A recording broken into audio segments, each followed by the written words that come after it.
They actually came without warning. One moment there was life, children moving through the day, families going about their routines. The ordinary rhyme of a community trying to survive in one of the most dangerous conflict zones on earth. Then JNIM struck.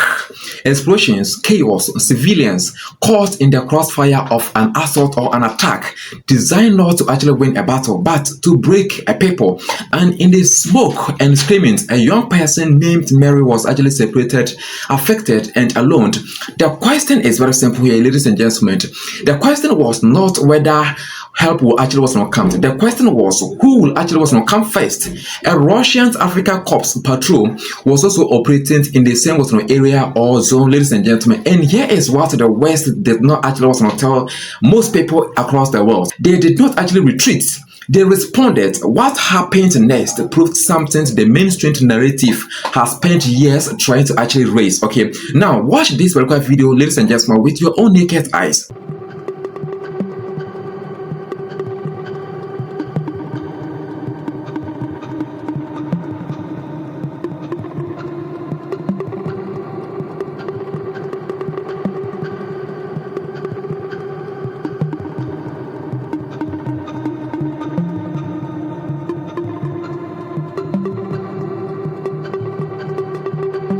Please, if this actually sounds good to you, make sure that you're going to like this video and type long life Mary, long life Mali in the comment section right now. Engaging in this manner, ladies and gentlemen, is actually going to push this video to great people like you so that they can also better know what is happening now in the Sahel region. Now, for decades, the world has actually sold Africa one particular story, okay, that Western militaries were the only forces capable of professional humanitarian response, that Russia and Africa could not actually coordinate, that the Sahel, okay, was too broken, too chaotic, too far gone for anything other than foreign intervention on foreign terms. That particular lie ended in the dust of that particular attack zone, because in the Sahel, coordination happens on African terms by African decisions with international partners chosen not by colonial habits but by sovereign or independent choice. And the stakes of that coordination were not abstract at all. They were a person's life. To understand why Mary's rescue mattered, ladies and gentlemen,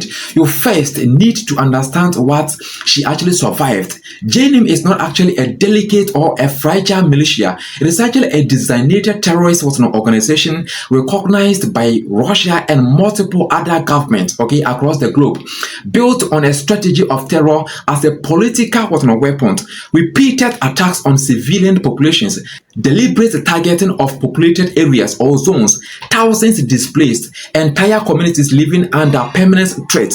Their sense of safety dismantled so completely that fear and panic became the new normal. This had become the cause of weakness, ladies and gentlemen, in the region until something shifted and changed categorically. Africa Corps Patrol identified the attack zones, they assessed the threats, and they actually made the decision. A trained medical specialist moved directly to Mary, not after the danger had actually passed, not after conditions were actually optimal, but in the middle of it, because that is what the moment actually demanded. Emergency care. But the rescue was only one half of what was actually happening. Whilst boots were on the ground protecting civilians, 3 West African nations or countries were gathering at the policy level to attack the same problem from a different direction. Mali, Burkina Faso, and Niger, the core of the Alliance of Sahel States, invited 5 partner nations to a 3-day strategic meeting focused on one question: how do you reintegrate fighters once they leave armed groups? Togo, Chad, and Nigeria joined the conversation at last, ladies and gentlemen, each bringing their own experience, their own losses, their own intelligence about what the recruitment or employment cycle looks like from the inside. This was not actually a summit for photographs, ladies and gentlemen. This was actually not a press conference seeking international approval. This was African government doing their own glamorous, essential work of building systems that outlast any single military operation. The first focus, okay, is this: analyzing the security threat with precision, separating genuinely dangerous actors from those who were recruited, or employed, coerced, or manipulated into armed groups.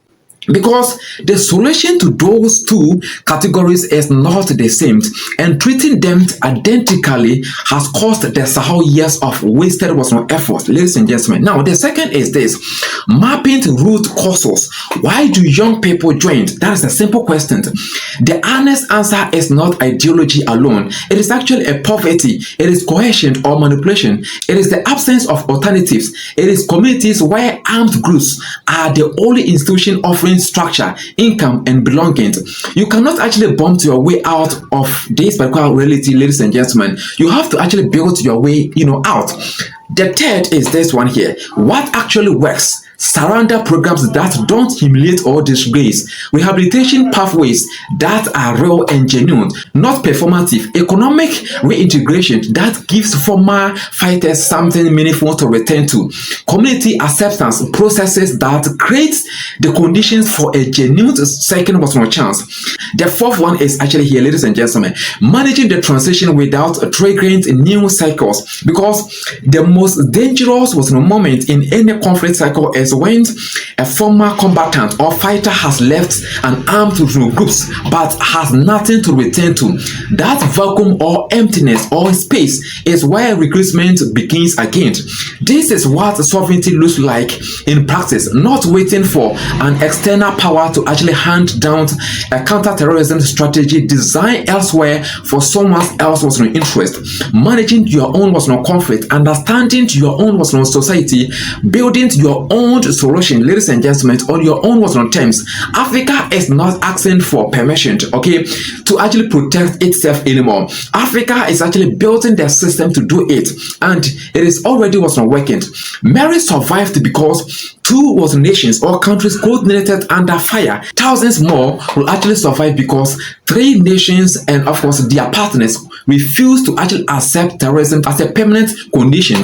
The rescue happened, the meeting happened, the strategy exists, and the world didn't actually give you this particular narrative or story because it doesn't actually fit the version of Africa they actually need you to believe in. But you just want to saw it. Now, here is my question for you, ladies and gentlemen. Drop your honest answer in the comment section right now. Do you believe reintegration can actually break the terror recruitment cycle in the Sahel region, or does military force have to actually come first? If this is actually the Africa you believe in, the Africa that protects its own people, build it on the system, and solve its own problems, subscribe to this particular community because we're here to make sure that we give you analysis on stories like this every single day